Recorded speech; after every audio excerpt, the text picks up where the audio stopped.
ايه يا حاج، انت سايب الاوض كلها وجاي تكوي قميصك جنب السرير؟ اولا دي جلابيه مش قميص. يا راجل، قميص مش جلابيه؟ اه برضه مشكله. يا حاج بعد اذنك على الاوضه التانية. نعم. قوم عشان عمك اسماعيل ولد. عم اسماعيل ولد ازاي؟ مراته يا غبي. اه مراته اللي ولدت يعني. طيب هنام وان شاء الله هنروح له ونخرب الدنيا. ما تقوم يا ابني، يلا يا ابني عشان يتحسب لك صيام. بلا يتحسب لي بلا يتحسب لكم، ربنا سبحانه وتعالى اللي بيبلغ الاعمال. شكرا يا حاج، شكرا لاهتمامك ليا.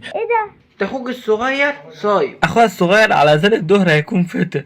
ولا امشي من وشي عشان على الحلال من ديني هعتبرك بلح وافطر عليك. سمعت؟ يلا. حبيبي تعالى يلا عشان التلاجة بايظة، عايزين الراجل اللي يصلحها. التلاجة باظت؟ طيب يا حاج 5 دقايق بس هنام وهطلب لك سباك خليه يشوفها لك. حبيبي تعالى بسرعة، في حرامي جوه. حرامي؟ طب يا حاج تاني درج في الكومودينو هتلاقي 2000 جنيه ادهم لك، ادوا مسؤوليات وعيال وربنا يكون في عونه، الحاجة غليت برضه. هنام انا ماشي؟ حاضر تاني درج؟ حاضر ماشي. سلام مش هسلم كلام مش هتكلم، بتلعبي على مين الاسطوره والمعلم؟ قمه الغباء انك تفتكر انك تبالي ولا خيالي من اخر. إيه يا ابني اللي انت مشغله ده؟ احنا في رمضان حرام.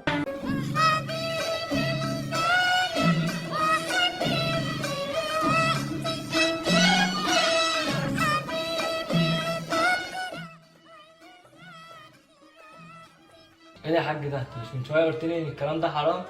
يا ابني دي ام كلثوم يا ابني.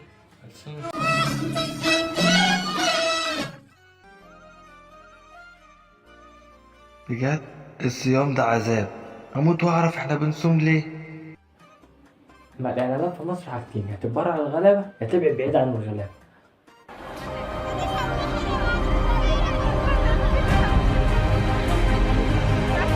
لقد شردنا من ديارنا وتم حرق منازلنا. نحن نواجه أسوأ أزمة إنسانية منذ تأسيس منظمة الأمم المتحدة. نزحنا إلى هنا ونخشى على حياة أطفالنا المعرضة للخطر. نحن نعتمد على أوراق الشجر وبعض الثمار من الأشجار في الغابة.